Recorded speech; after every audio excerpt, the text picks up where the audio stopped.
Luna octombrie este luna conștientizării sindromului Down.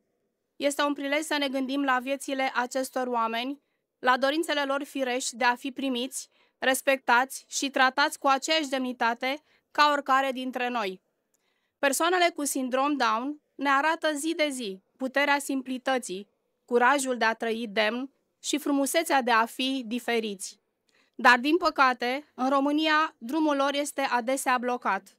Nu pentru că nu ar putea munci, nu pentru că nu ar avea dorințe de a fi independenți, ci pentru că nu li se oferă șansa.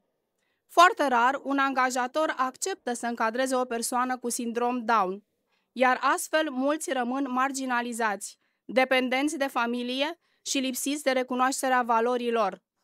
Este nevoie de politici publice, clare, care să încurajeze integrarea lor pe piața muncii, prin sprijin acordat angajatorilor, prin crearea unor locuri de muncă adaptate.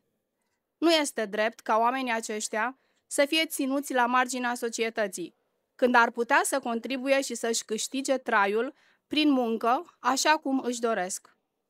O societate cu adevărat inclusivă nu se vede în declarații, ci în realitatea de zi cu zi, în școli, care îi primesc, în locuri de muncă unde sunt apreciați și în comunități unde se simt egali cu ceilalți.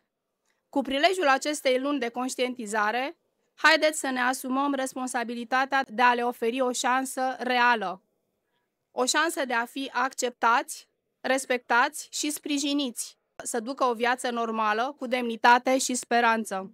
Și să nu uităm, felul în care îi tratăm pe cei mai vulnerabili dintre noi arată de fapt ce fel de societate suntem cu toții. Vă mulțumesc!